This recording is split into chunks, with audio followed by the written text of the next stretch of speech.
You know exactly what you need to do. You know you should study. You know you should exercise. You know you should stop scrolling through your phone.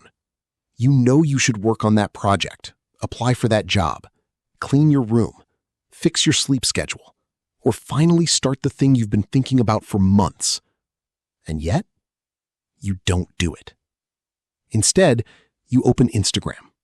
You watch one video, then another. You check YouTube.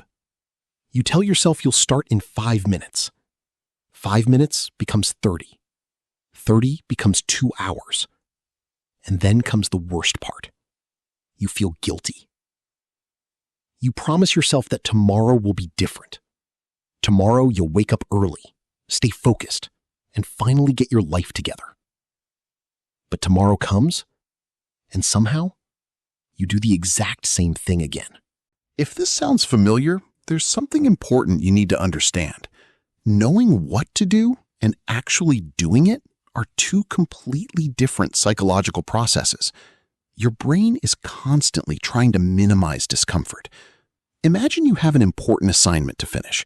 You sit down at your desk and open the document. Immediately, your brain notices something. This is going to be difficult. You might fail. You might discover that you're not as good as you thought. It might take several hours. You don't know where to begin. All of these thoughts create a small amount of psychological discomfort. Then, your phone is sitting right next to you.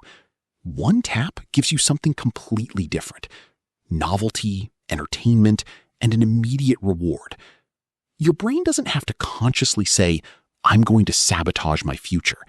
It simply learns, work feels uncomfortable, while scrolling feels good. So you scroll. This is one reason procrastination can become a habit. Every time you avoid something uncomfortable and do something pleasurable instead, your brain gets a tiny reward for escaping the discomfort, and that teaches your brain to repeat the behavior. This is why telling yourself, I just need more discipline, often doesn't solve the problem, because you're trying to fight a learned behavior with willpower, and willpower is unreliable. Think about it. You can feel incredibly motivated on Sunday night.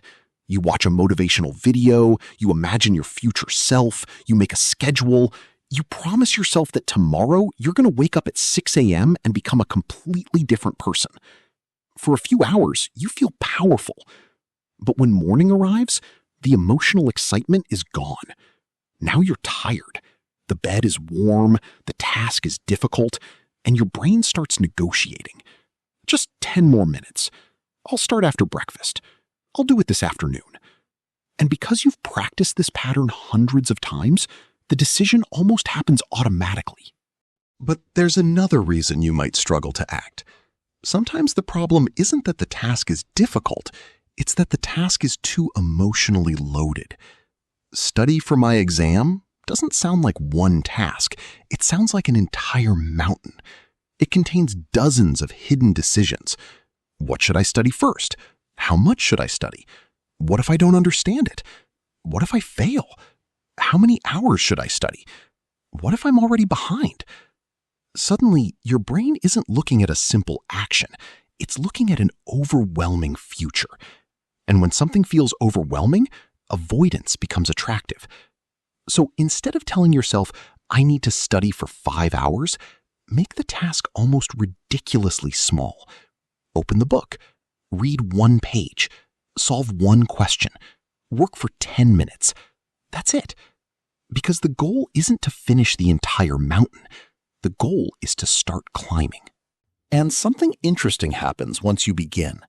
The task that looked impossible from a distance often becomes much less intimidating once you're actually doing it. This is partly about reducing the activation energy required to start a behavior.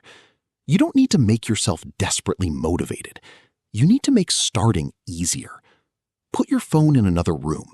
Keep the book open on your desk. Prepare your clothes the night before. Block distracting websites. Decide exactly what you're going to do before you sit down.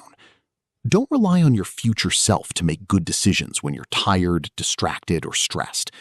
Design your environment so the better decision becomes the easier decision.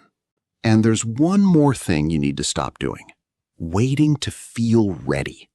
You might think motivation comes first and action comes second, but very often it's the opposite.